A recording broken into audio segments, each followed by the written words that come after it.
uma promessa: ao vencedor, você passa por Éfeso, passa por Esmirna, passa por Pérgamo, passa por Tiatira, passa por Sardes, passa por Filadélfia e passa por Laodiceia. Em todas essas igrejas há uma promessa para os vencedores. E aí, logicamente, surge uma pergunta que precisa ser respondida. E eu fico muito feliz quando vocês perguntam. E eu já ouvi a pergunta: pastor, quem é o vencedor?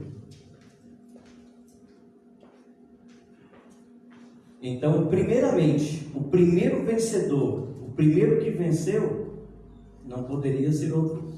É a pessoa de Jesus Cristo. Estas coisas vos digo a fim de que tenhais paz em mim. No mundo tereis aflições, mas tende bom ânimo, eu venci. Ele é o vencedor.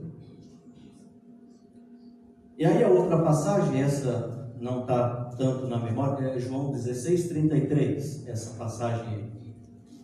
E a outra passagem que fala de nós como vencedores, daqui a pouco eu digo qual é, apenas ouçam, isso vai ser mais interessante agora. Porque todo que é nascido de Deus vence o mundo.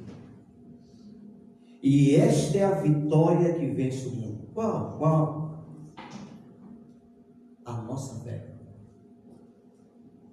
Quem é o que vence o mundo, senão aquele que crê ser Jesus, o Filho de Deus? Aí é 1 João 5, 4 e 5. Então, Cristo é o primeiro vencedor por excelência. Nós, estando em Cristo, somos igualmente vencedores. Vencedores são aqueles que foram um dia regenerados por ter colocado sua fé e o seu coração na pessoa bendita de Jesus. Então vamos para o capítulo 5, porque eu já estou ficando aqui um pouco empolgado com isso, mas vamos trabalhar o capítulo 5 para anunciar para a gente não ser mentiroso. Dizem que mentira tem perna curta, e eu sempre estou discordando com isso. Sempre discordo. Mentira não tem perna curta, não. Deve ter perna comprida, perna redonda, qualquer coisa assim. Não perna curta, né? Muito bem, capítulo 5. Vamos ler atentamente aí a palavra do nosso Deus. Vi na mão direita daquele que estava sentado no trono um livro escrito por dentro e por fora, de todo selado com 7 selos. Vi também um anjo forte que proclamava em grande voz: quem é digno de abrir o livro e de lhe desatar os selos? Ora, nem no céu, nem sobre a terra, nem debaixo da terra, ninguém podia abrir o livro, nem mesmo olhar para ele. E eu chorava muito, porque ninguém foi achado digno de abrir o livro, nem mesmo de olhar para ele. Todavia um dos anciãos me disse: não chores. Eis que o leão da tribo de Judá, a raiz de Davi, venceu para abrir o livro e os seus 7 selos. Então vi no meio do trono e dos 4 seres viventes, e entre os anciãos de pé, um cordeiro como tendo sido morto. Ele tinha 7 chifres, bem como 7 olhos, que são os 7 Espíritos de Deus enviados por toda a terra. Veio, pois, e tomou o livro da mão direita daquele que estava sentado no trono. E quando tomou o livro, os 4 seres viventes e os 24 anciãos prostraram-se diante do cordeiro, tendo cada um deles uma harpa e taças de ouro cheias de incenso, que são as orações dos santos. E entoavam um novo cântico, dizendo: digno és de tomar o livro e de abrir-lhe os selos. Porque foste morto, e com o teu sangue compraste para Deus os que procedem de toda tribo, língua, povo e nação. E para o nosso Deus os constituíste reino e sacerdotes, e reinarão sobre a terra. Vi e ouvi uma voz de muitos anjos ao redor do trono, dos seres viventes e dos anciãos, cujo número era de milhões e milhares de milhares, proclamando em grande voz: digno é o Cordeiro que foi morto de receber o poder, e riqueza, e sabedoria, e força, e honra, e glória, e louvor. Então ouvi que toda criatura que há no céu e sobre a terra, debaixo da terra e sobre o mar, e tudo que neles há, estava dizendo: aquele que está sentado no trono e ao Cordeiro, seja o louvor, e a honra, e a glória, e o domínio pelos séculos dos séculos. E os 4 seres viventes respondiam: amém. Também os anciãos prostraram-se e adoraram. Sempre, irmãos, acabamos de ler a leitura sagrada, é importante que nós lembremos a igreja. O que nós acabamos de ler é a santa e bendita palavra do nosso Deus. Palavra inspirada, palavra inerrante, palavra infalível, que certamente serve de guia e de norte para as nossas vidas. Não só para nos levar a Cristo, mas também para nos conduzir enquanto por este mundo nós ainda estivermos.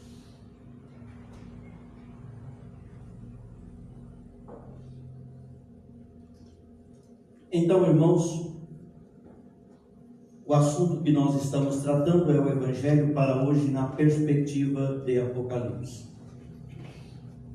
Este livro foi dado à igreja em uma época de muita perseguição e de muitas dificuldades.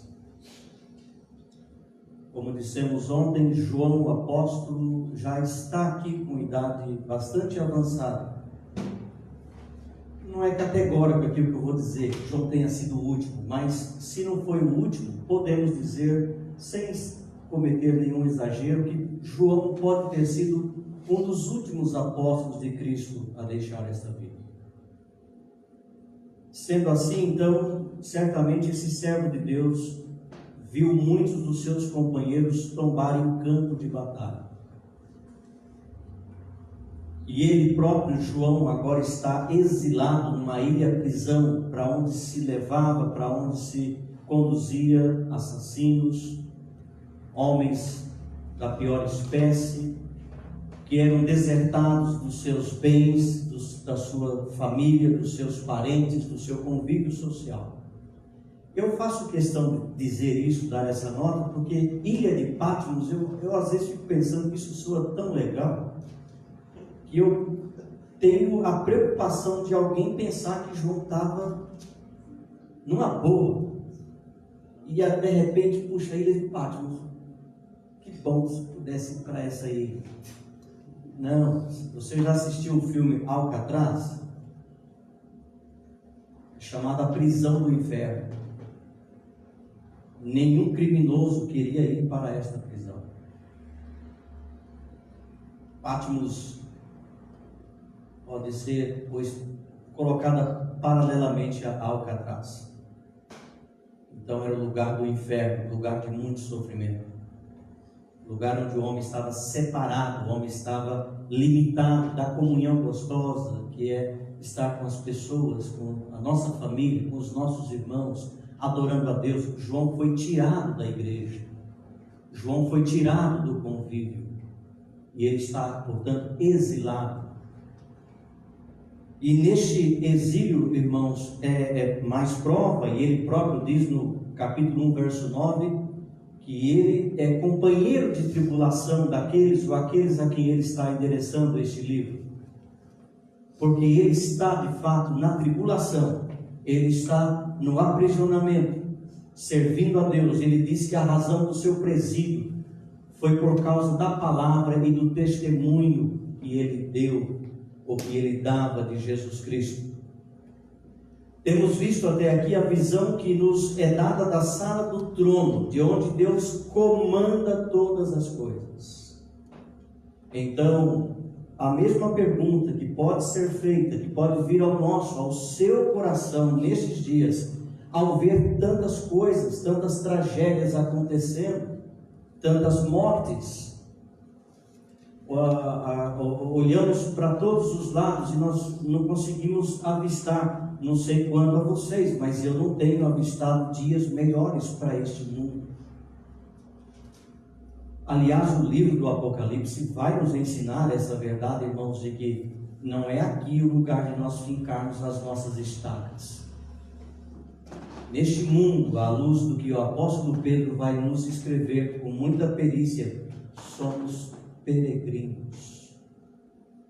Estamos aqui de passagem. Talvez esse seja uma grande luta nossa, porque por vezes nós nos achamos realmente agarrados, apegados a essa existência. E às vezes ela parece ser tão forte que a ideia que dá, a ideia que passa, é que não há outra realidade depois disso.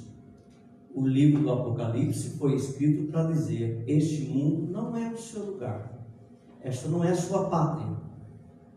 Por aqui é Patmos, tristeza, às vezes limitações, fraquezas, angústias, provações, olhando para qualquer lado que você olhe. Na verdade, se olhamos, por exemplo, para o Irã, com seu enriquecimento de urânio, tem ameaça de guerra, cheira a guerra o tempo todo.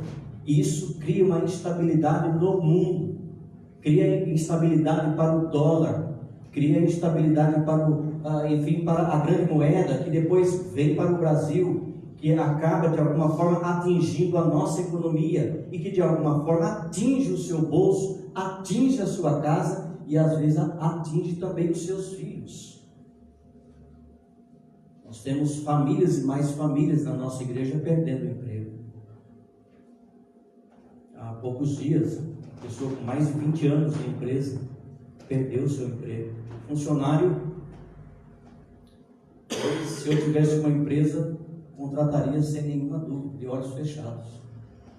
Funcionário exemplar padrão, saiu de férias, voltando de férias, recebeu a dispensa. Então, a gente olha, irmãos, realmente para o mundo em todos os sentidos. Os Estados Unidos sempre dando os seus recadinhos. Estou indo aí. Espera que eu vou. Mesmo que diga que vai, não vai, mas isso cria uma instabilidade o tempo todo. Também nós podemos ainda olhar para a Coreia do Norte com seu homem foguete, o tempo todo criando instabilidade. Olhamos aqui, irmãos, para a nossa vizinha Venezuela, quase não acreditei, 1.300% de inflação. Você sabe o que é isso? Lógico que não. Você nunca viveu isso. Você viveu uma coisa, uma realidade terrível no Brasil, mas não chega nem perto disso. Tempo em que você recebia o salário de manhã, corria para o mercado ao meio-dia, porque às 4 da tarde o seu salário não valia mais o que ele valia de manhã. Agora você imagine a realidade de 1.300% de inflação. Como estão vivendo os crentes da Venezuela? Há 5 anos já havia depoimentos de que não havia papel higiênico nos supermercados. Como que estão os nossos irmãos em Cristo? Os missionários naquele país, as igrejas daquela nação, liderada por um ditador. Brasil, nosso país, irmãos, é um país de uma insegurança constante. A estatística de 2017 apresentou os dados de 63 mil pessoas mortas. Não estamos falando de morte natural. Não estamos falando daquela morte para onde a vida de todos está seguindo. Ainda que você não goste também, mas é outro tipo de morte. Uma coisa é uma pessoa morrer com 80 anos, com 70 anos. Não, tem que jogar mais para cima. Com 120. Tem gente com mais idade, com 120, com 125. Mas outra coisa é você ter o seu filho chegando do emprego, ser acordado no portão e os ladrões levarem o seu aparelho, o seu celular, que é o crime da hora, é o crime do momento, e mesmo entregando o seu aparelho, receber 2, 3 tiros na cabeça, que acontece com muitos jovens na cidade de São Paulo. E São Paulo, veja, São Paulo é a 16ª cidade no índice de violência. 16ª. Você tem, antes de São Paulo, muitas cidades extremamente violentas e inseguras. Quando os nossos meninos viajam para uma cidade ou para outra, a orientação que eles recebem: você vai ficar em tal hotel, mas cuidado. Praticamente em todas as cidades para onde eles têm ido. Então, irmãos, isso é Patmos. Isso é Patmos. Aqui está vermelho, entendeu? A luzinha aqui está vermelha desse fone. Mas está saindo som, tá? Não deve ser, vamos por aí, ó. Beleza, estamos juntos aí, tá? Beleza. Se está saindo som aí, tá tudo certinho. Então, irmãos, as Escrituras, elas nos dizem, se nós, porventura, pararmos ou nos acharmos em algum momento nos perguntando: Senhor, quem está no controle de tudo isso? Aliás, pode ser que em alguns momentos da nossa vida, a gente até se pergunte: tem alguém mesmo no controle de tudo isso? Eu acredito, irmãos, que essa tenha sido uma pergunta que os crentes tenham feito naquele primeiro século.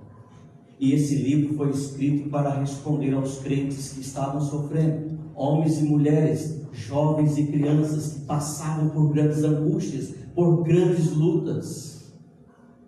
E a resposta a essa pergunta, sim, Deus está dizendo, respondendo: eu estou no trono. E como nosso irmão reverendo Luiz orou ontem, está onde sempre esteve. Deus nunca saiu do trono. Embora seja verdade que o presente mundo está lutando para depô-lo, para tirá-lo daí. Mas o nosso Deus, o Deus das Escrituras, o Deus de João, o Deus das Sagradas Escrituras, do livro de Apocalipse, é o Deus que está na sala de comando do universo, comandando todas as coisas. Bem, prezados irmãos, o capítulo 5, à luz do tema que nos foi proposto, podemos assim expressá-lo. O Evangelho para hoje, na perspectiva de Apocalipse, nos fala de Cristo, o Cordeiro digno de abrir os selos. Essa é a temática do capítulo 5 que nós pretendemos tratar com os irmãos. Fica mais fácil eu falar o que tenho para falar e ao finalzinho, se sobrar uma palhinha só, a gente deixa um tempinho para os irmãos perguntar, mas bem pouquinho, porque às vezes vem pergunta cabeluda, e as perguntas cabeludas ficarão para o pastor Sandro, certamente, que me convidou para falar do livro de Apocalipse. Obrigado. Tá certo? Irmãos, versículo 1. Vi na mão direita daquele que estava sentado no trono um livro escrito por dentro e por fora, de todo selado com 7 selos. Então, que nós temos aqui um livro ou rolo selado, escrito por dentro e por fora. Importante dizer, irmãos, que a cena celestial de adoração, descrita no capítulo 4, como nós começamos a ver ontem, ela continua no capítulo 5. Fiz a separação porque o texto é longo e porque faria a exposição do capítulo 5 logo na sequência. Mas normalmente alguns estudiosos gostam até de ver os 2 capítulos numa tacada só. Mas certamente isso ficaria muito extenso para o dia de ontem. Mas é importante que os irmãos saibam que a cena da adoração não foi interrompida. Capítulo 5 ainda está a falar sobre aquela cena de adoração, de prostração, em que se acha o povo de Deus. Os 4 seres viventes representando toda a criação de Deus. Aí é Salmo 148, aí é Salmo 150. Todo ser que respira, todo ser vivente, louve ao Senhor. Os 24 anciãos, 12, é a igreja na sua totalidade, é o povo de Deus. 24, para mostrar para João, ninguém está faltando. Ainda que a espada do império esteja passando, como já passou por Tiago, Atos 12, ainda que a espada do império passe sobre os nossos irmãos, sobre os meus discípulos, é importante, João, que você veja que diante do trono estão todos aqui, não tem nenhum faltando.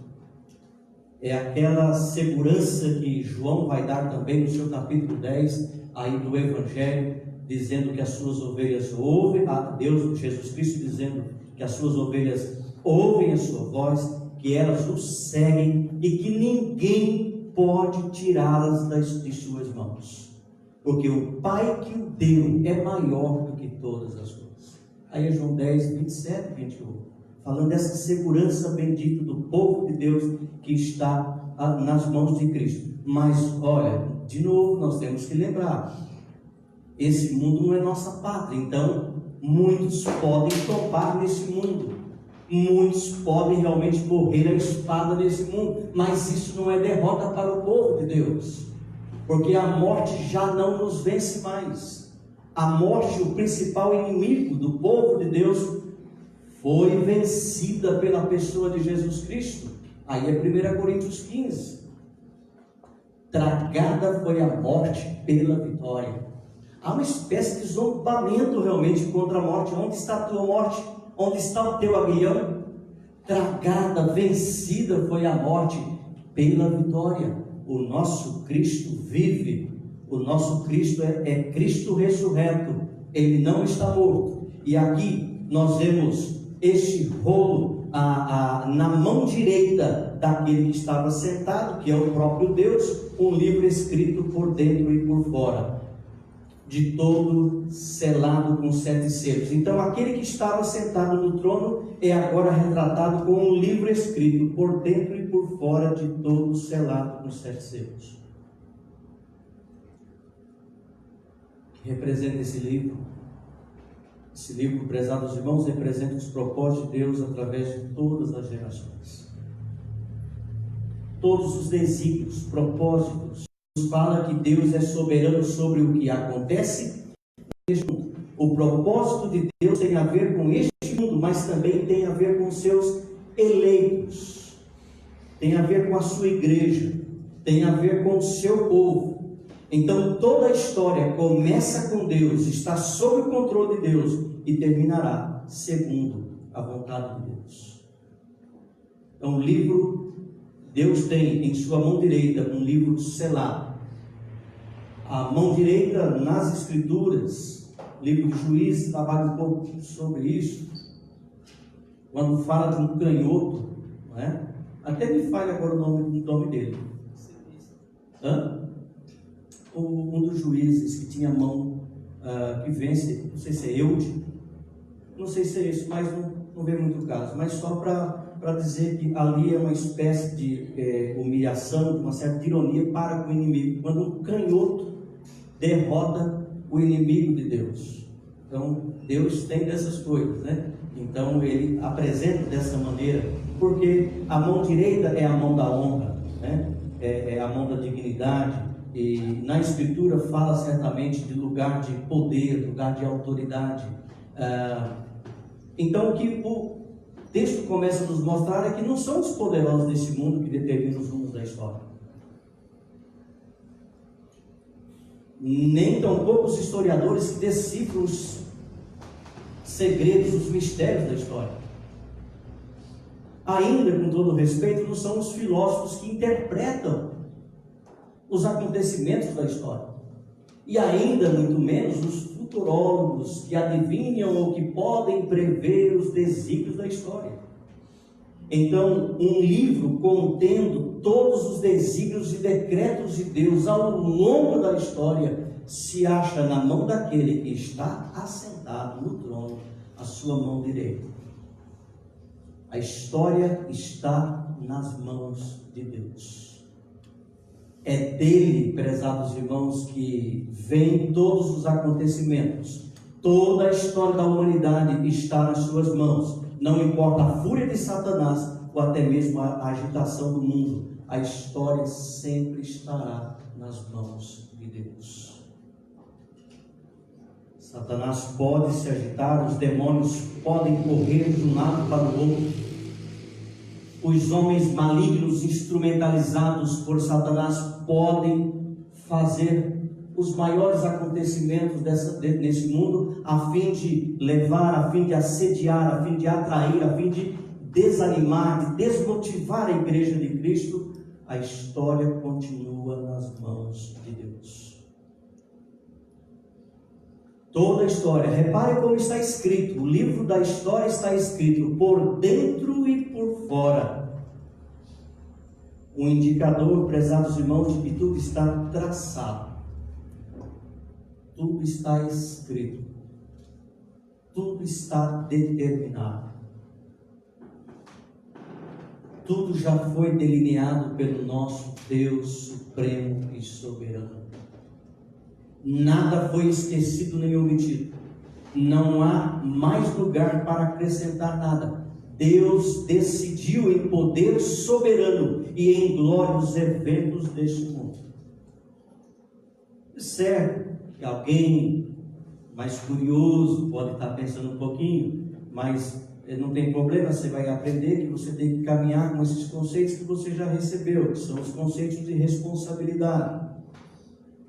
São os conceitos onde nós aprendemos que aquilo que nós estamos fazendo é aquilo que nós estamos querendo fazer.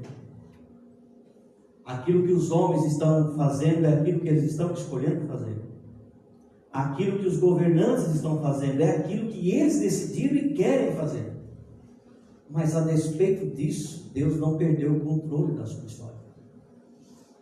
Deus controla a história a despeito disso ser uma verdade no meu, no seu, no nosso coração.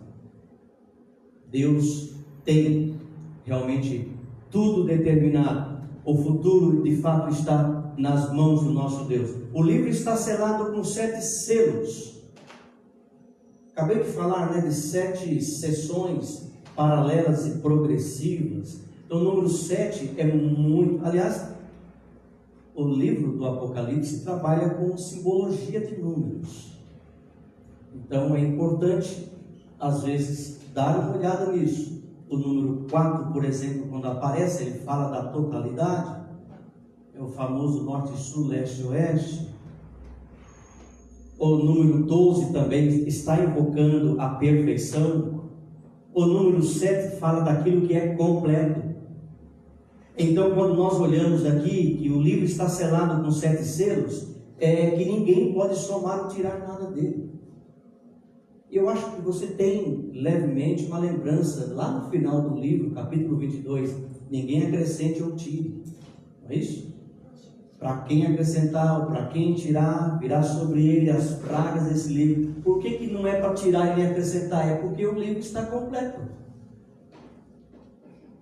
O livro de Deus, que está na sua mão direita, é um livro completo, que contém todo o projeto, todos os desígnios, todo o plano realmente de Deus para as nossas vidas. A história sem Deus, irmãos, é um livro lacrado. A história sem Deus não tem sentido.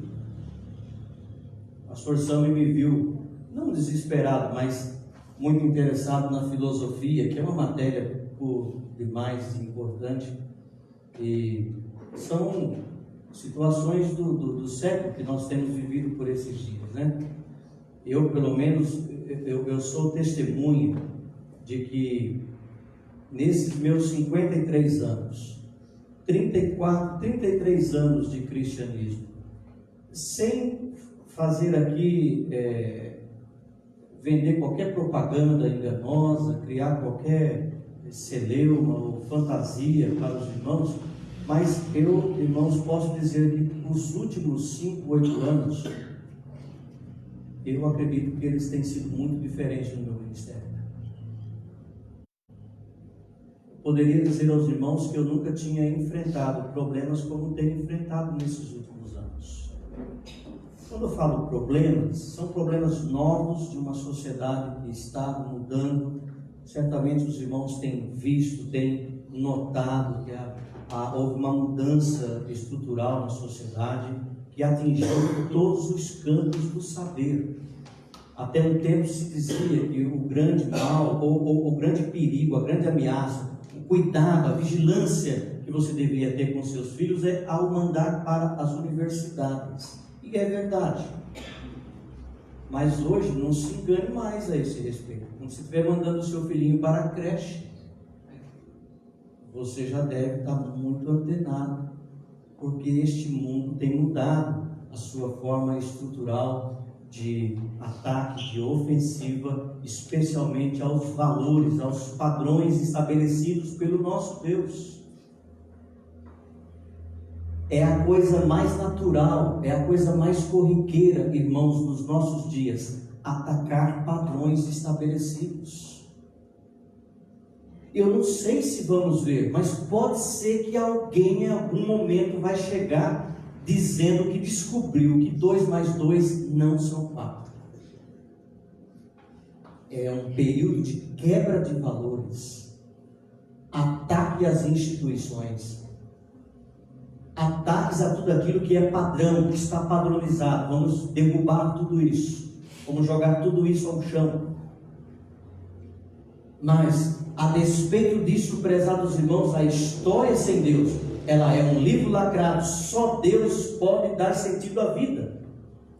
E eu fui ali para o campo da filosofia, não é porque eu estava buscando, lógico, sentido na filosofia, mas buscando a entender o que estava acontecendo por conta dos universitários, das universidades, os alunos, os meninos. Aí baixou para adolescentes também, atingindo uma classe de adolescente. Houve casos, irmãos, Deus tem nos abençoado, mas houve casos que nós perdemos uma família inteira.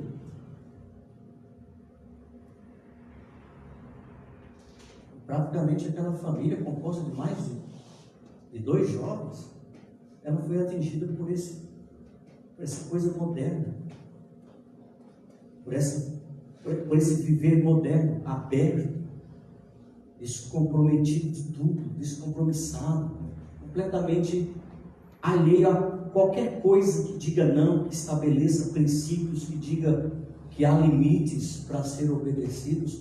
É uma coisa nova. Os últimos 8 anos, para o meu ministério, tem sido bastante desafiador. Certamente que muitas lágrimas têm corrido nos nossos olhos, irmãos, e a igreja, a gente cuida com muito carinho dos nossos filhos, porque às vezes as coisas acontecem ao lado deles, meninos com quem eles cresceram, adolescentes com quem eles brincaram, professores a quem eles viram lecionando na escola dominical, professores exímios, meninos doces, bons de Bíblia,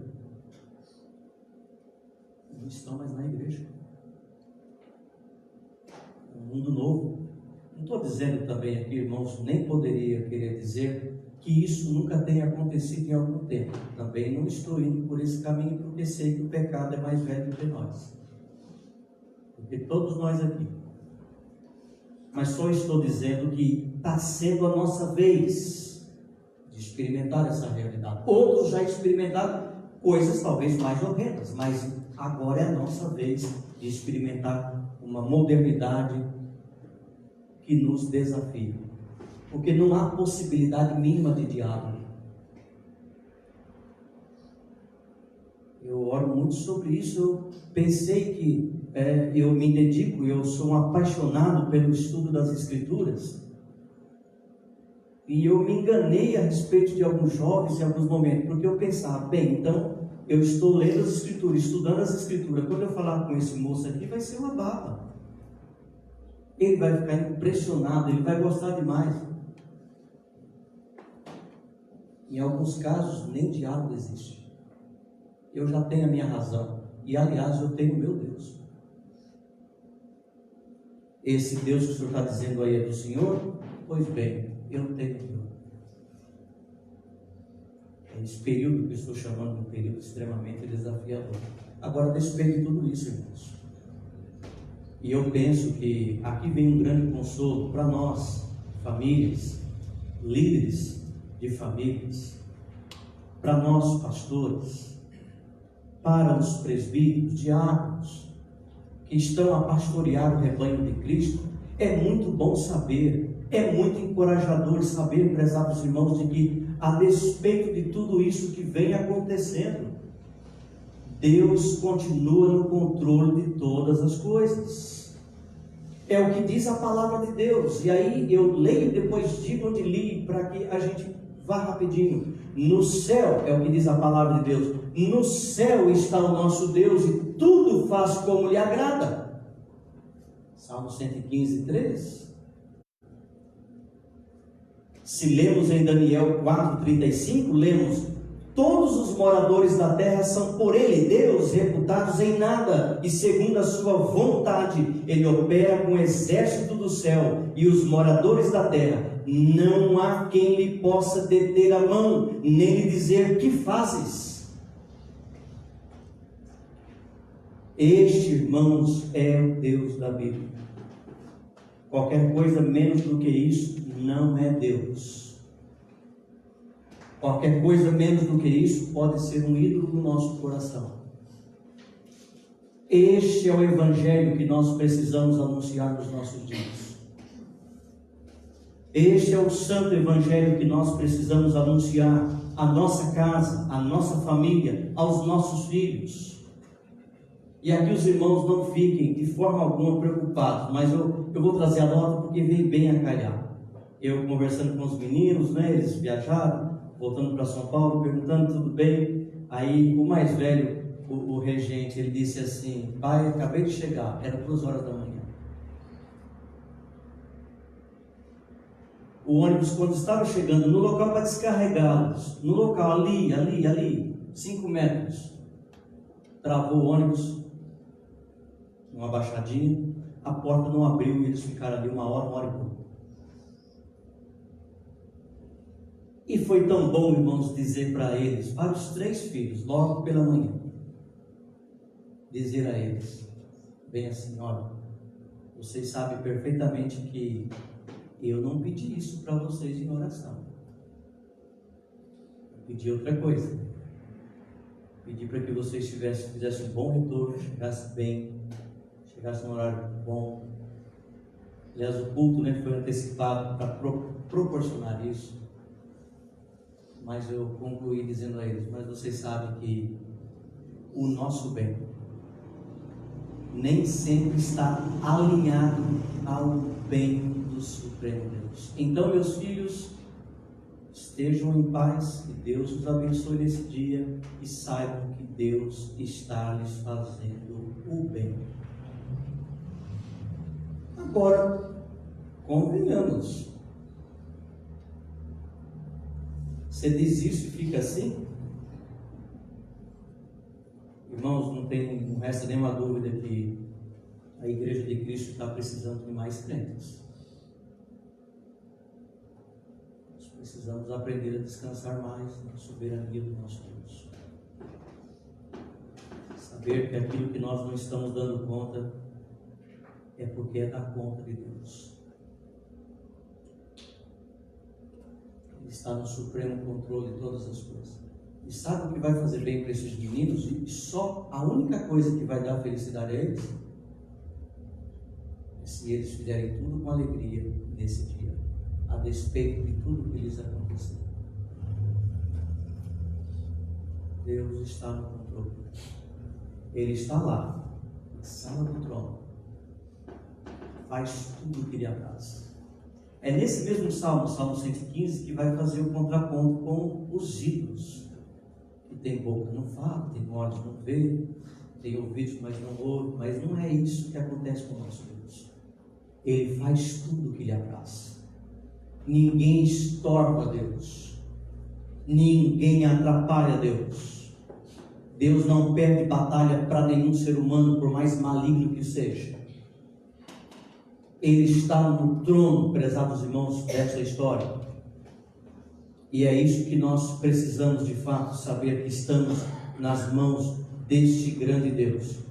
Embora saibamos que algumas coisas no presente mundo ocorram certamente, obviamente, por causa do pecado, por causa da avareza, por causa da corrupção do homem, mas isso não significa que Deus tenha perdido o controle desse mundo. Versículos 2 a 5.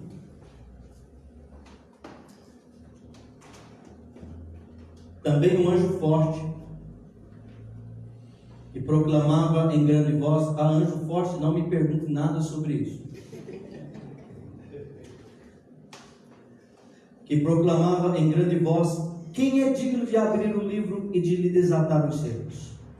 Ora, nem no céu, nem sobre a terra, nem debaixo da terra, ninguém podia abrir o livro, nem mesmo olhar para ele. E eu chorava muito, porque ninguém foi achado digno de abrir o livro, nem mesmo de olhar para ele. Todavia, que bênção, né? A bênção de Deus. Todavia, um dos anciãos me disse: não chores. Eis que o leão da tribo de Judá, a raiz de Davi, venceu para abrir o livro e os seus 7 selos. Este é o nosso Deus. Diz que aquele hino foi pedido ontem. Grande é o nosso Deus. E dá força, eu não lembro quase nada, mas dá força para vencer, e alguma coisa assim, e vai indo realmente cantando a glória de Deus, a força de Deus, o poder de Deus. Coisa maravilhosa. Então, quem pode revelar os propósitos de Deus? Ora, nem no céu, Miguel, Gabriel, serafins, querubins, anjos, levíticos, Moisés, Abraão, ninguém. Nem na terra, nenhum homem, por mais poderoso e influente que seja, pode decifrar ou pôde decifrar o sentido da história. Nem debaixo da terra, nem o diabo, nem os demônios, nem os espíritos atormentados podem revelar a você o sentido da história da vida. A pergunta feita pelo ser angelical, que é esse ancião,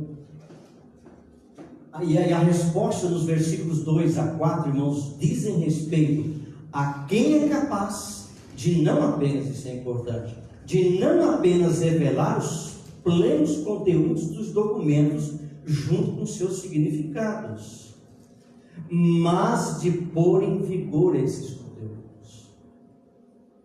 Isso que esse personagem vai se apresentar a João e dizer que alguém se apresenta que é digno de abrir o livro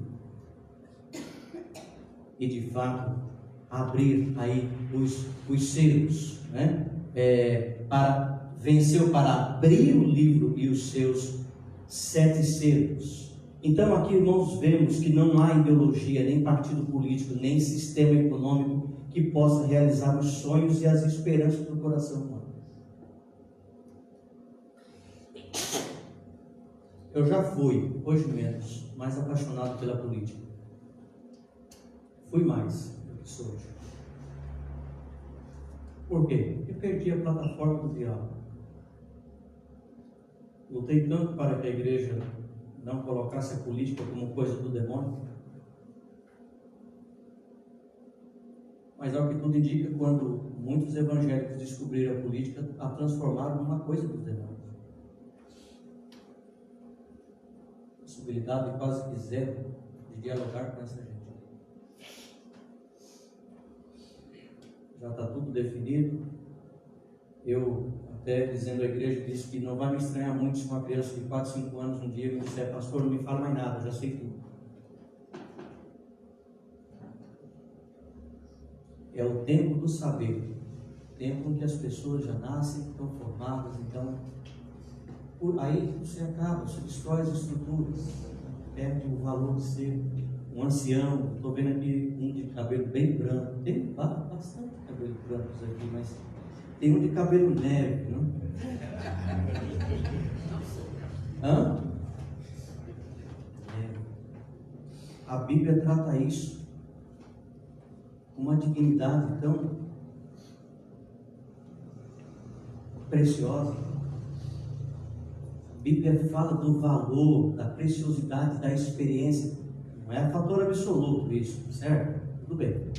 temos as exceções, mas cabelos brancos podem dizer muitas coisas.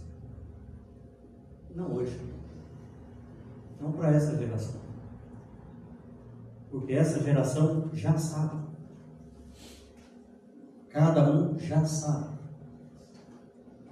Então não há muita coisa. Irmãos, se isso adentra a igreja, e normalmente adentra, o que os crentes estariam aprendendo com os estudos e com as mensagens? Com esse pensamento? Nada. Vocês sabem que há uns 10 anos um moço chegou em mim e disse assim: pastor, eu quero te contar um problema que estava ocorrendo com a minha vida. E ele disse bem assim: e eu vou contar para o senhor porque o senhor é o pastor da minha igreja, mas deixa eu lhe dizer mais uma coisa, o senhor não precisa dizer nada, porque eu já até sei o que o senhor pensa sobre isso. Eu só estou dizendo para o senhor saber o que está acontecendo. Não é à toa, esse moço hoje está para todos os cantos, para lugar nenhum.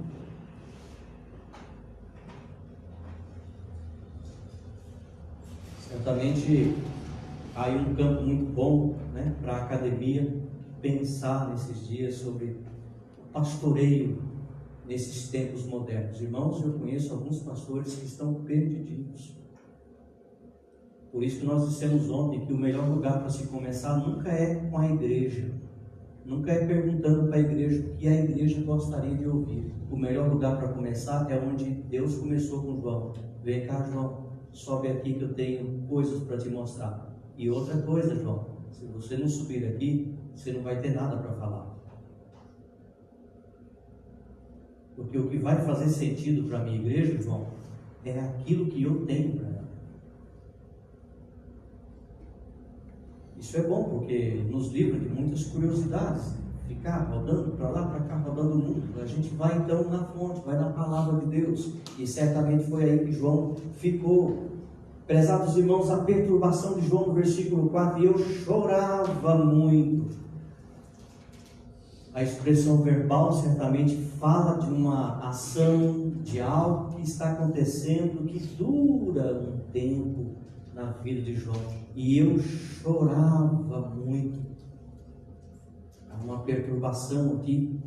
Ele se desespera, porque lhe parece que os selos do livro não podem ser rompidos e que o glorioso plano redentor do povo de Deus e da criação não se realizará.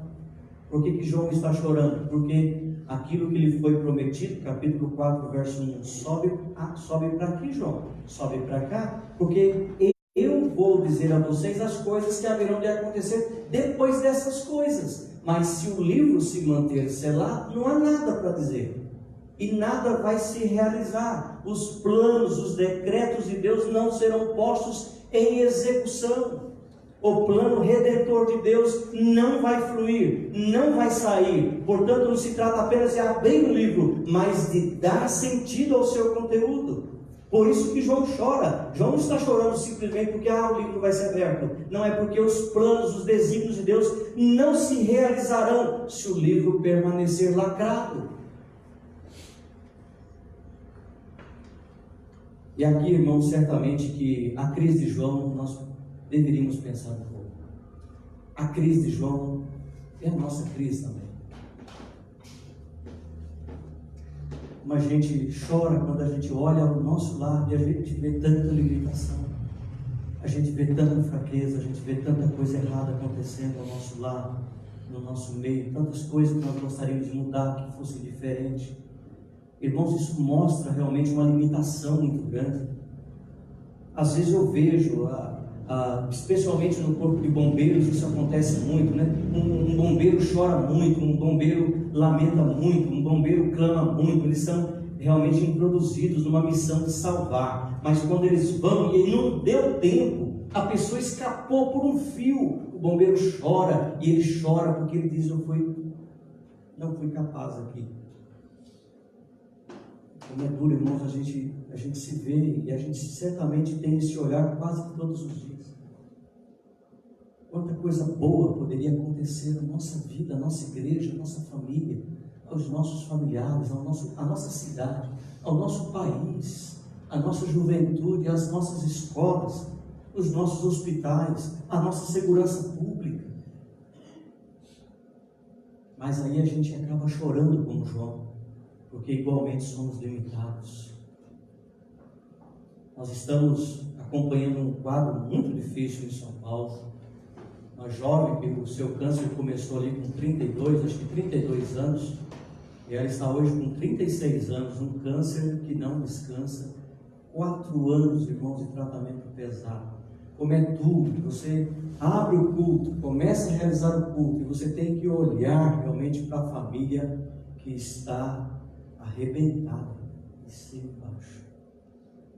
Pode ser agora, pode morrer, pastor, pode ser agora, pastor, de novo, mais um alerta médico, pastor, pode ser agora, muda o tratamento, vai para o tratamento, é quimioterapia, radioterapia, mas não são a mesma coisa, o tratamento tem que mudar constantemente, vai destruindo por completo o organismo, morfina 24 horas, balão de oxigênio, tambor, peça de oxigênio para um lado, mangueira esticada de 15 metros, vai para um lado, vai para o outro.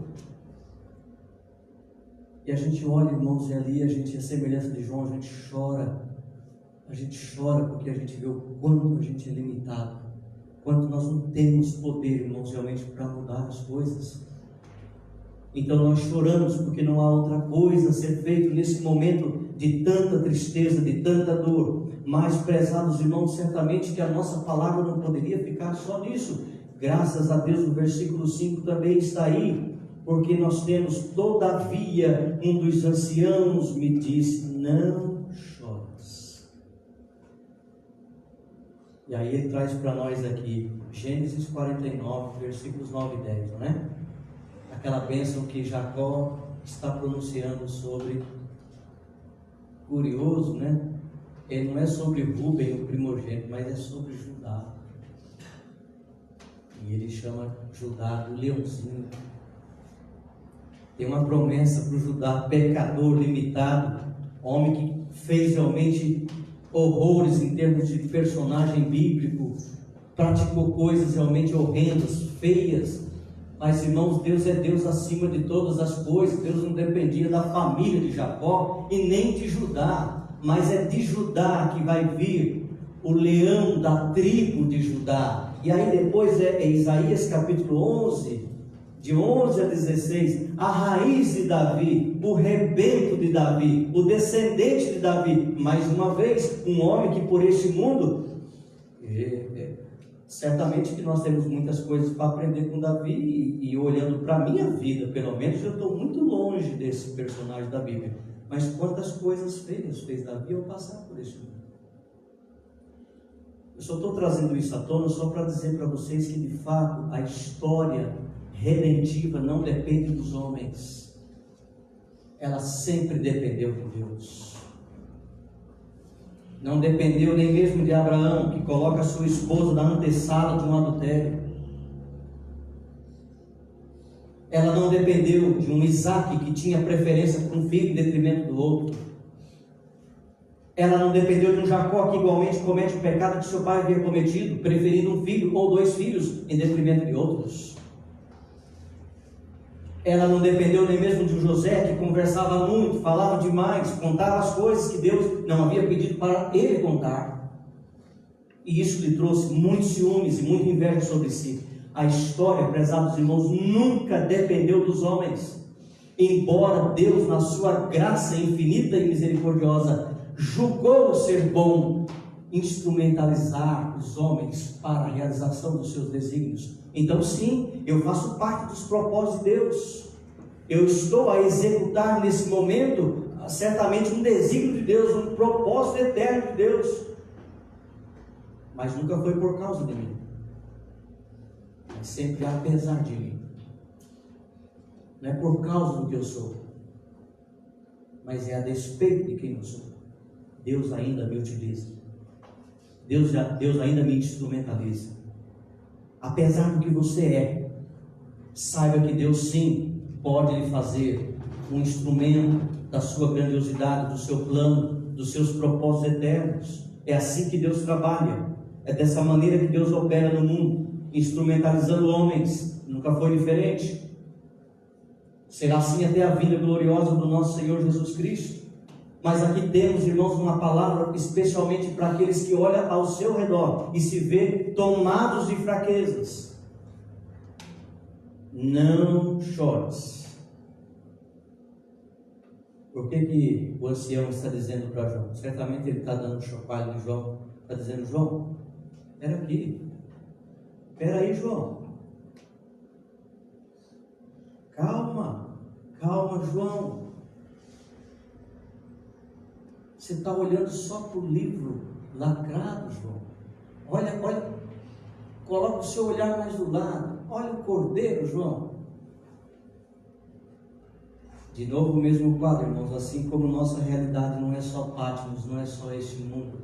A realidade para João não deveria ser apenas o livro lacrado ou as limitações que de fato tomavam conta da sua vida. Então esse negócio de olhar, irmãos, de olhar, tirar os olhos realmente das circunstâncias da vida e colocá-los em Cristo ou no próprio Deus, como Isaías 45, olhai para mim, todos vós, e sereis salvos. Hebreus 12, depois de falar da galeria da fé, capítulo 11, a próxima pessoa, que é o supremo herói, é o herói dos heróis, capítulo 12, que é Jesus Cristo, a quem nós devemos fitar os nossos olhos, colocar os nossos olhos, correr com paciência a carreira que vos está proposta, olhando para Jesus, autor e consumador da vossa fé. João não tem só um livro lacrado, João, tem o cordeiro. Tira os olhos do livro, olhe para o cordeiro. Ele é o leão da tribo de Judá, a raiz de Davi, que venceu para abrir o livro e os seus 7 selos. Então não olhe apenas para os problemas, não olhe apenas para as circunstâncias. E aí nós cantamos isso, né? Não olhe as circunstâncias, não. Olha o seu amor. Que mais? Seu imenso amor.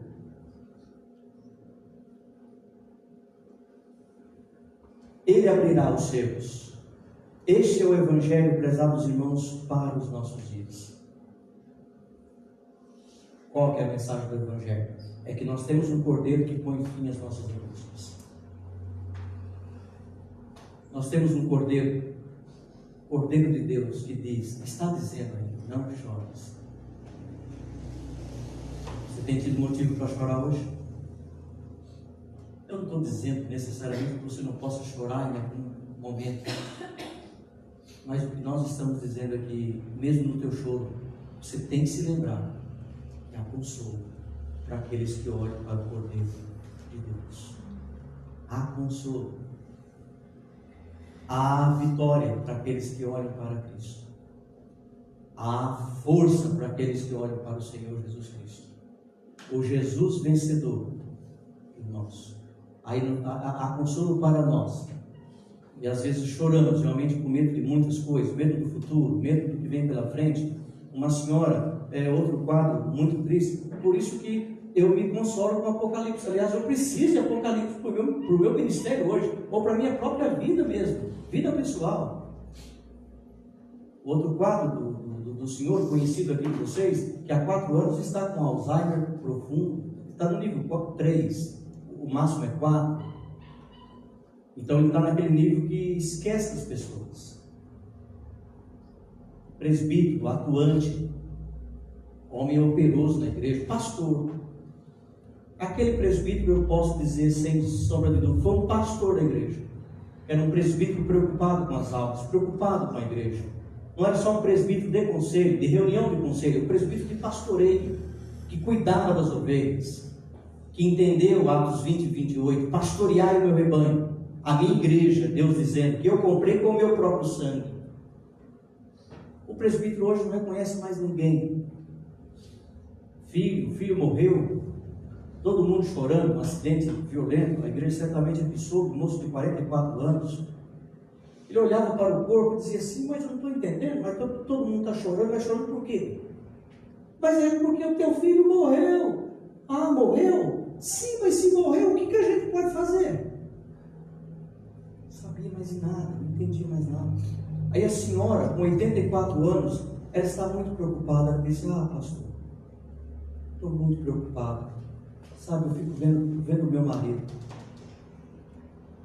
Pastor, peça a Deus para que Deus não tire a minha memória, para que Deus mantenha a minha memória. Prezados irmãos, choramos pelas nossas limitações, estamos cheios delas, mas não podemos de forma alguma viver olhando só para as circunstâncias dessa vida. Nós temos que aprender a olhar para o nosso Deus, olhar para o Cordeiro de Deus.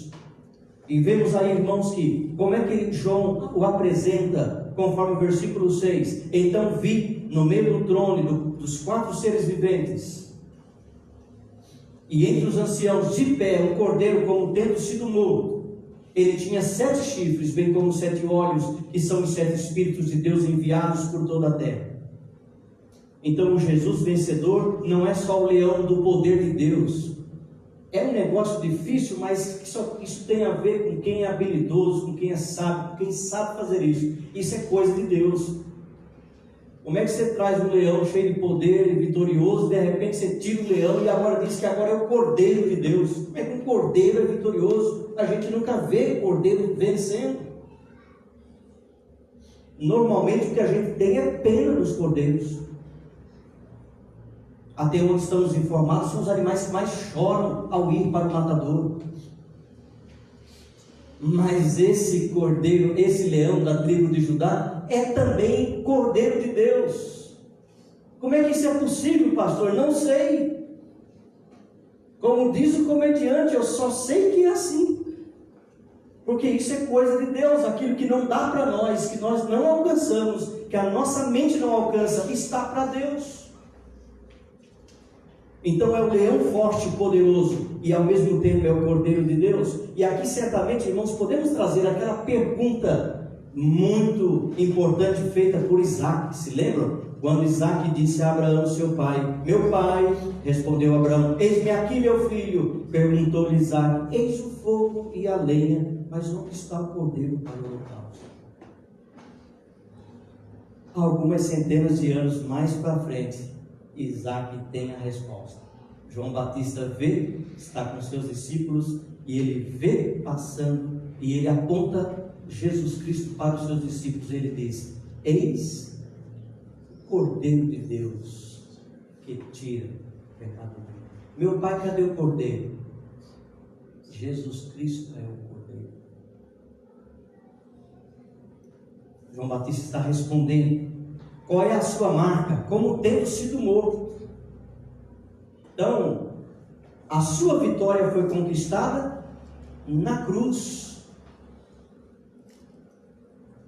O cordeiro que foi morto representa a imagem de um vencedor que foi ferido mortalmente enquanto derrotava o inimigo. Ele ainda tem um jeito de alguém que morreu, mas ele está vivo. É o Cordeiro ressurreto que traz, irmãos, realmente essa marca do Cordeiro de Deus que fora morto na cruz do Calvário. Qual é a sua posição? Ele está morto de pé. Expressa aqui, irmãos, uma realidade constante, um estado contínuo. O Cordeiro continua a existir como tendo sido morto para indicar o efeito contínuo e vitorioso de sua morte redentora. O tempo verbal aponta para isso. Efeito contínuo. Porque essa é a obra contínua do nosso Deus. Sempre que olharmos para o Cordeiro, sempre que olharmos para Cristo, mesmo no céu, nós vamos vê-lo como o Cordeiro de Deus que tira o pecado do mundo. Está no meio do trono, a autoridade reinando em meio ao trono, vitorioso, Deus soberano. Ali está o Cordeiro em meio ao trono, meus irmãos. Que consolo isso foi para João, que muitas vezes, não é, se deitou no ombro do Salvador, do Mestre, e agora vê o Cordeiro que fora morto, fora desnudado, fora despido, fora zombado, fora cuspido, fora blasfemado pela via dolorosa. Agora João vê o Cordeiro de Deus que tem essa aparência de como tendo sido morto, mas ele está ressurreto, ele vive. Que consolo, irmãos, isso certamente foi para o nosso irmão João. Ele é digno de desvendar o sentido da vida. Por quê? Ele tem 7 chifres. Não dá tempo de discorrer isso com os irmãos, mas deve ter uns 8, 10 salmos que a expressão chifre vai aparecer sempre como figura de poder. Então, chifre, que é figura de poder, mais 7, que é o número da perfeição, é o poder pleno. Em outras palavras, como a teologia gosta de dizer, é o Deus onipotente. É o Deus que pode tudo, pode todas as coisas. Aliás, ele disse isso para os seus discípulos, pouquinho antes de subir. O que foi que ele disse? Toda a autoridade é me dada no céu e na terra. Não apenas com 7 chifres, mas com 7 olhos. Novamente 7. E novamente a figura de olhos, que é figura de que vê, mas posta no número 7, é aquele que vê tudo. Vê plenamente. Foi isso que dissemos ontem, a respeito das 7 igrejas. Ele não é o Deus que sabe onde a igreja está, sabe o que está acontecendo. Cristo sabe o que se passa na sua vida. Ele passeia entre os candeeiros, ele conhece a igreja, ele vê tudo, vê plenamente. Novamente, a teologia chama isso de um Deus onipresente, ou onisciente, melhor dizendo. Ele conhece tudo. Meus irmãos, esta é a mensagem que o mundo precisa ouvir hoje. Cordeiro de Deus, no meio do trono, reinante, vitorioso. Este é o evangelho que o mundo precisa ouvir hoje. E é bom, muito bom, que nós pais, ou nós avós, falemos disso para os nossos filhos, para os nossos netos, para os nossos bisnetos. Falemos do Deus glorioso. Vamos brincar com eles, pular, rolar para lá e para cá, brincar de esconde-esconde, pega-pega, não sei se dá, de cavalinho também não sei se vai dar. Mas uma coisa que tem que dar é nós sermos contadores dessas histórias, desses feitos do nosso Deus, do Deus grandioso. Temos tempo para falar com a nossa descendência sobre o Deus glorioso, o Deus que reina, o Deus que não perde nenhuma batalha. Ele é vencedor.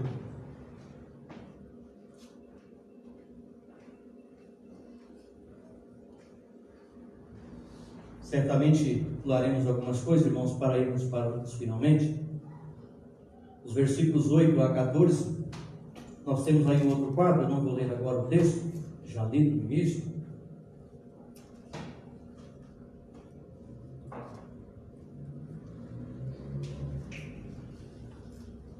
O que temos aqui?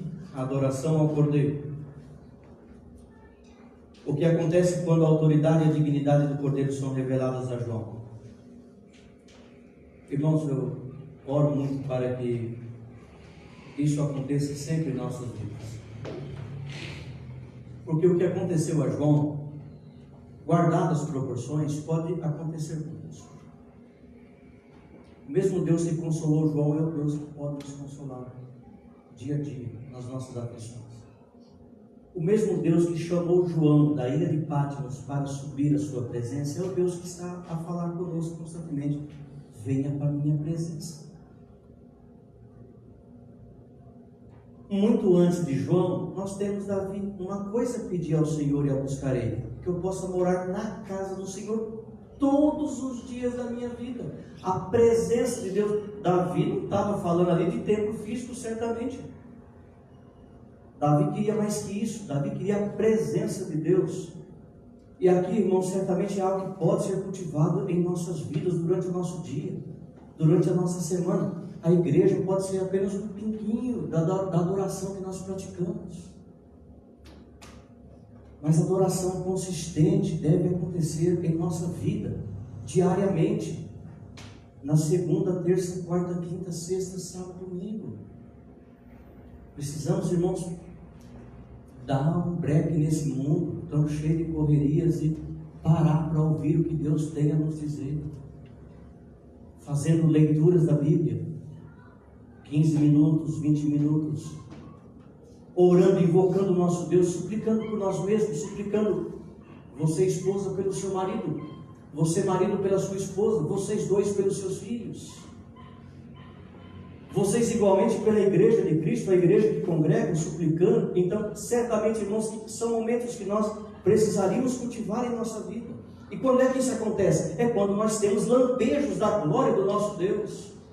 Não há outra coisa a ser feita, irmãos, para uma pessoa que de fato contempla lampejos da glória, do resplendor de Deus. Não há outra coisa a ser feita senão cair diante desse Deus. Mas sem o pastor presente, pastor, sim. Sem o pastor presente, sem os presbíteros presentes no seu quarto, no seu banheiro, na sua sala, na sua cozinha, você pode ali adorar a Deus. Mas isso só vai acontecer, irmãos, quando nós tivermos esses vislumbres, esses lampejos da glória do nosso Deus e quem é Deus. Aí não tem outra coisa, você não tem outra coisa a fazer. Você vai cair aos pés desse Deus em adoração. Você vai dizer: é aqui que eu tenho que ficar, porque eu tenho filhos, porque eu tenho marido, porque eu tenho esposo, porque eu tenho uma igreja, porque eu tenho emprego, porque eu tenho uma cidade, porque eu moro num país. Eu preciso, sabendo quem é esse Deus, é para Ele que eu vou agora, e daí não vou sair. O que eles cantam, irmãos? O que esses anjos cantam? Eles cantam a aclamação da divinidade do Cordeiro. E entoava um novo cântico dizendo: digno és de tomar o livro, de abrir os selos. Tu és digno. O que eles cantam? A dignidade. Eles aclamam, eles exaltam a dignidade do Cordeiro. Ela também tem como ponto de partida a pergunta aberta deste capítulo: quem é digno de abrir? Aqui está a resposta. Eles cantam: tu és digno. Não só isso, eles cantam, eu vi aí no verso 9, ainda estou olhando para o verso 9, eles cantam a obra salvadora do Cordeiro, dizendo: porque foste morto e com o teu sangue compraste para Deus os que procedem, olha nós aí, de toda tribo, língua, povo e nação. Nós contemplamos os planos eternos do nosso Deus.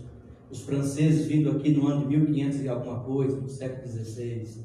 Aqui alguns morreram, dando suas vidas, tendo suas línguas cortadas, e alguns deles foram cantando para ser lançados no oceano, em alto mar, cantando. Antes disso, confeccionaram, elaboraram a Confissão de Guanabara. No ano de 1500 e pouco, Deus já estava mandando missionários a este país. Depois, no ano de 1859, com sábios, um pouquinho antes, com outros. Nós contemplados pelo Cordeiro de Deus, porque Ele realmente comprou com o seu próprio sangue para Deus os que procedem de toda tribo, língua, povo e nação. Qual é a dignidade, qual é a origem dessa dignidade? Sua morte sacrificial. E a morte de Cristo, irmãos, é a base não só para isso, mas também para o seu triunfo sobre a besta, o anticristo, sobre todos os seguidores dela.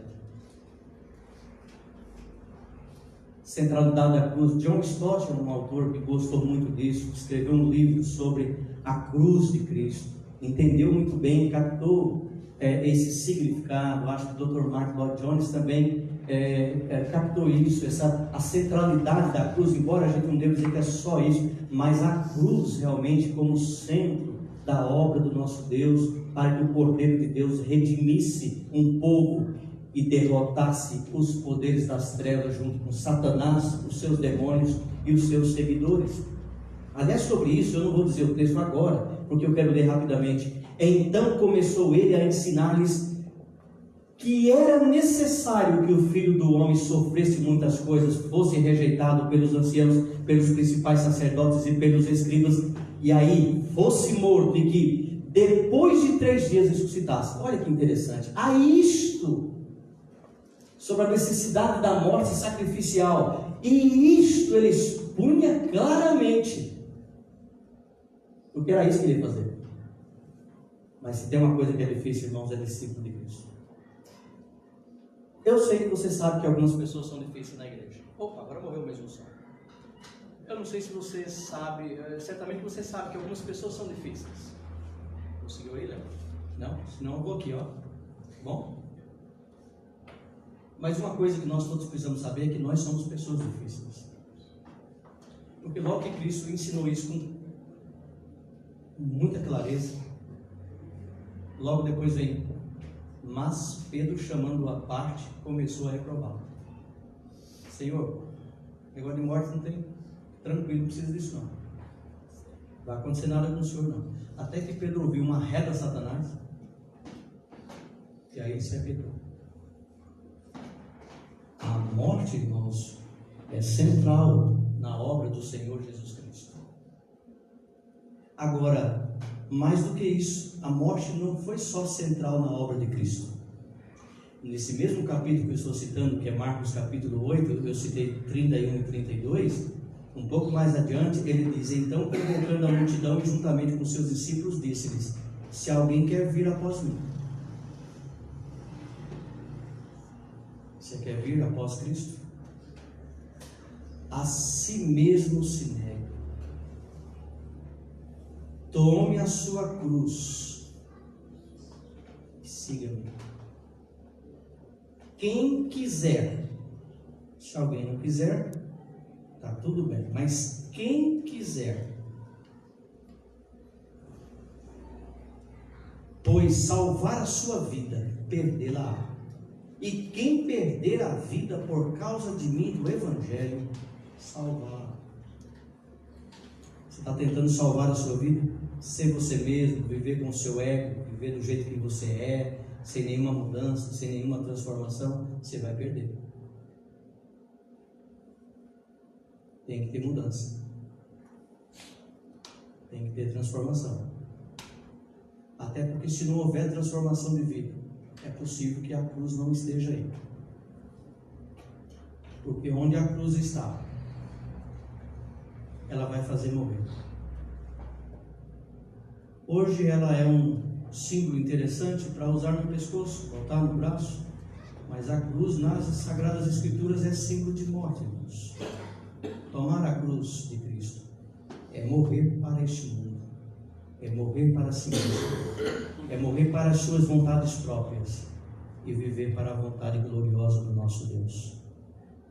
Os resultados, irmãos, para os seguidores de Cristo, verso 10: e para o nosso Deus os constituíste reino e sacerdotes, e reinarão sobre a terra. Os efeitos salvíficos da cruz de Cristo. O sacrifício de Cristo fez com que todos do povo de Deus, vindo das nações da terra, se tornassem realeza e sacerdotes do reino. Os santos são corporativamente um reino e individualmente sacerdotes. O que é isso aqui? Êxodo 19:6, Apocalipse 1:6, Apocalipse 1:9, e aquela passagem tão conhecida de 1 de Pedro 2:9 e 10. Reino de sacerdotes, reinando com Cristo. Adoração pelo coral de anjos, versículos 11 e 12. A morte sacrificial do Cordeiro de Deus é claramente a base para a sua dignidade. E no livro como um todo é nisso que está a vitória sobre Satanás e todo o seu reino. O Cordeiro de Deus, perfeito. Vocês que gostam de cantar aqui, aprendam a cantar com esse povo. Esse pessoal aqui canta muito bem. E eu posso dizer que o louvor deles é perfeito. Não sei se vocês perceberam, mas aí um louvor, o Cordeiro recebe um louvor séptuplo, não é? Vocês perceberam que 7 vezes aparece? São 7 as qualidades desse louvor.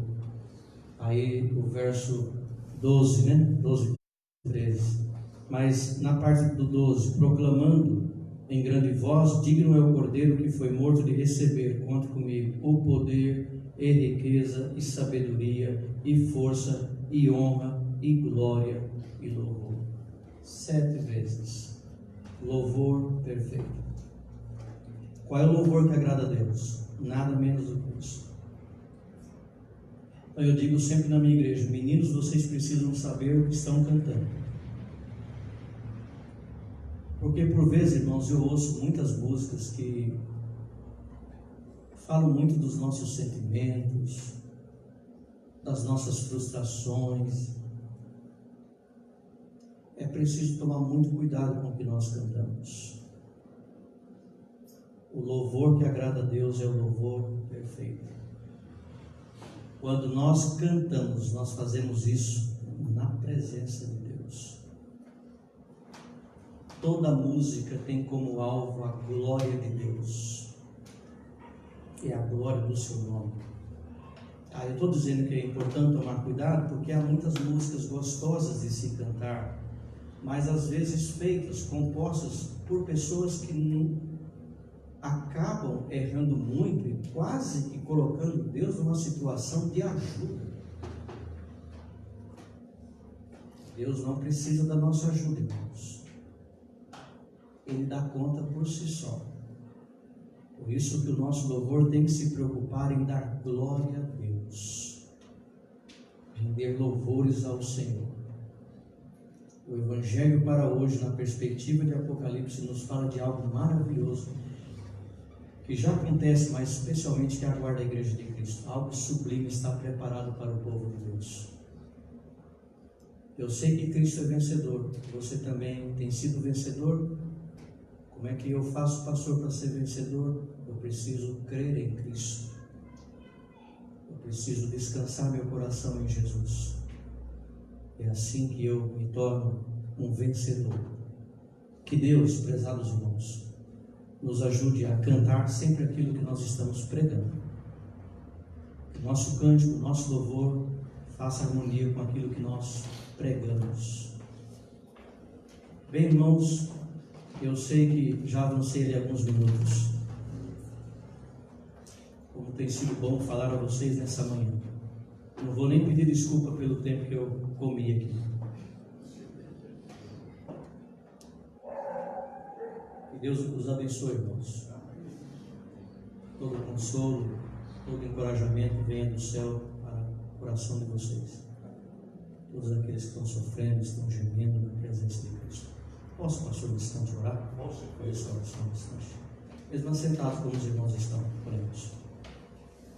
Senhor nosso Deus, nosso bendito Rei, ao Senhor toda a honra e toda a glória, Senhor.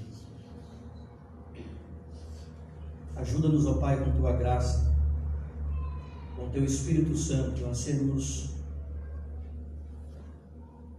um rebanho mais parecido com aquilo que o Senhor tem planejado para as nossas vidas.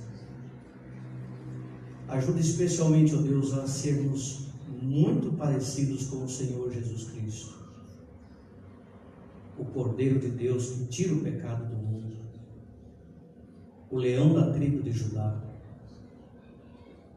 a raiz de Jessé. Ajuda-nos, ó Pai, a vivermos de fato, focando nossas vidas na Tua pessoa, ó Deus Pai, e na pessoa do Teu Filho amado, o Senhor Jesus Cristo, que junto contigo recebe adoração semelhante aqui. Abençoa a vida desta igreja, continua abençoando a vida desses irmãos, a pessoa do pastor Sam, sua família, na pessoa dos presbíteros, com suas famílias, esposas e filhos e netos, também na vida dos diáconos com suas famílias e na vida de cada representante de lar aqui presente. Que o Senhor os tome em suas mãos, Pai Santo, e os faça vencedor por causa de Jesus Cristo. É no nome dele que oramos hoje e sempre. Amém. Amém.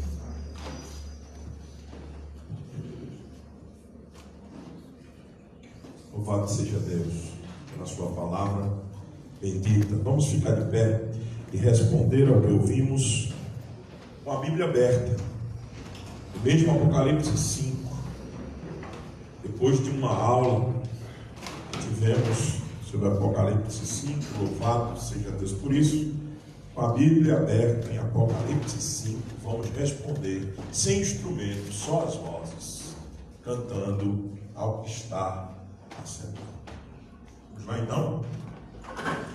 Ao que está sentado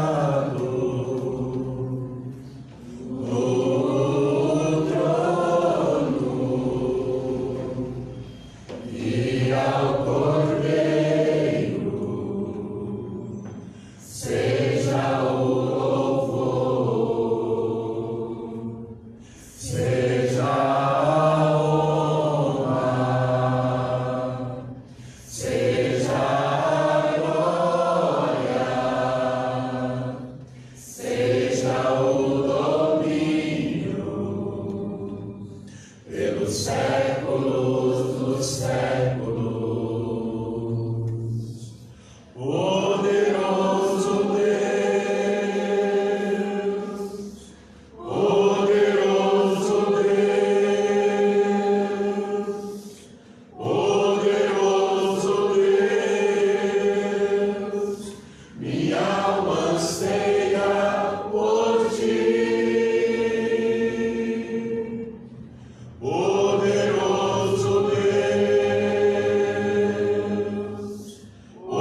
ao que está sentado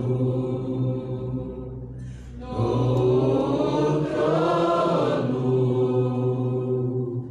e ao Cordeiro